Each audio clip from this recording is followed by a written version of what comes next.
आपल्या जीवनामध्ये जगण्यासाठी आपल्याला संयमाची आवश्यकता आहे, समयसूचकतेची आवश्यकता आहे, प्रगल्भतेची आवश्यकता आहे, नेतृत्व करण्याची आवश्यकता आहे, चिकाटीची आवश्यकता, आणि हे सगळे पैलू आपल्या अंतःकरणामध्ये आहेत. आणि अंतःकरणातले पैलू हा मनरूपी व्यायाम घेऊन आपण एकाग्रतेचा व्यायाम घेतला तर डेव्हलप होतात आणि आपल्याला आपल्या जीवनाचे सर्वांग सुंदर निर्णय घेता येतात. हे मी अनेक वार सिद्ध केलेलं आहे. आज कोट्यावधी लोक माझ्या प्रचंड प्रेम करतात. जगण्याचे देवा लाभो ऐसे बळ, दुर्गुणाचा वळ पहावेना. जगण्याचे देवा लाभो ऐसे बळ, दुर्गुणाचा बळ पहावेना.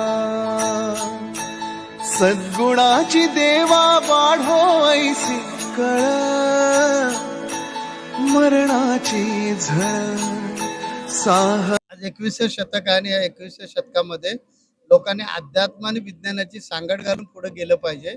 यासाठी हा समस्या मार्गदर्शनाचा कार्यक्रम आहे. लोकांच्या मनामध्ये असणाऱ्या ज्या अंधश्रद्धा आहेत, या अंधश्रद्धा दूर करणं हा आमचा कार्यक्रमाचा पाठीमागचा हेतू आहे. त्यामुळे आमचं म्हणणं आहे, तुमचे डोळे विज्ञानवादी ठेवा, मन अध्यात्मवादी ठेवा, बुद्धी वास्तववादी ठेवा. अशा त्रिसूत्रीने जगा उत्तम जगता येतं. अज्ञान, विज्ञान आणि ज्ञान हे ज्ञानाचे 3 प्रकार आहेत. ज्याच्याबद्दल आपल्याला पूर्ण ज्ञान नसतं तर आपण अंधश्रद्धाळू बनतो. म्हणून आपण अंधश्रद्धाळू बनता कामा नये. आपण विज्ञान धिष्ठित असलो पाहिजे. त्याचबरोबर आपण अध्यात्म धिष्ठित पण असणं गरजेचं आहे. कारण विज्ञान आपली भौतिक प्रगती करेल, तेव्हा आर्थिक जी सुख आहेत ते आपल्याला भरपूर देईल, पण आत्मिक उन्नतीसाठी आपल्याला अध्यात्माची अत्यंत आवश्यकता आहे. ते ह्या लोकांवर मी रुजवतो आणि त्याच्यामुळे त्यांची अडचण ऐकून घेतो. त्यांच्या पर्सनल ज्या अडचणी असतात ते सांगतात. ते सांगितलं की आम्ही त्यांना सांगतो की बाबा तुम्ही दिवसातून 10 मिनिटं वेळ काढा आणि मनाला एकाग्र करा. त्या एकाग्रतेचं नाव मी भक्ती ठेवलेलं आहे. आणि स्वप्नात सुद्धा कोणाचं वाईट चिंतू नका. ही 2 पत्ते सांगितल्यामुळे त्याचा परिणाम काय होतो की माझी अडचण सुटेल या अपेक्षेनं तो माणूस एकाग्र होतो. एकाग्र झाला की त्याचे वैज्ञानिक दृष्ट्या अंतःकरण जे आहे ते डेव्हलप होतं आणि मग त्याच्यामध्ये जो संयम दडलेला आहे तो डेव्हलप होतो. त्यामुळे संयम डेव्हलप झाला की चंचलपणा निघून जातो. दूरदृष्टी आली की बालिशपणा, पोरकटपणा हे सगळे निघून जातात आपल्यामध्ये. आपल्या जीवनामध्ये जगण्यासाठी आपल्याला संयमाची आवश्यकता आहे, समयसूचकतेची आवश्यकता आहे, प्रगल्भतेची आवश्यकता आहे, नेतृत्व करण्याची आवश्यकता आहे, चिकाटीची आवश्यकता, आणि हे सगळे पैलू आपल्या अंतःकरणामध्ये आहेत.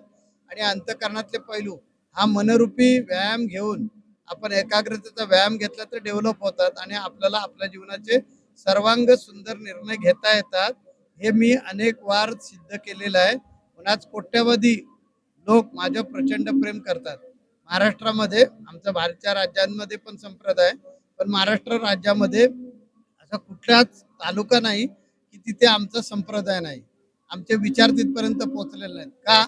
तर आम्हाला पैसे लागत नाही. नारळ, कोंबडी, चटूक, नाटूक, जंतर मंत्राच्या विरुद्ध आहे आम्ही. अंधश्रद्धा निर्मूलन करण्यासाठी हे संपूर्ण भारत देश भ्रमण करतो आम्ही. आणि ह्याच्यातून तुमचे डोळे विज्ञानवादी ठेवा, पण मन अध्यात्मवादी ठेवा. कारण विज्ञानामुळे आपल्याला अहंकार येऊ शकतो. प्रगती ज्यावेळी होते त्या आपल्याला अहंकार येतो आणि अहंकार आपल्या नाशाला कारणीभूत होतो.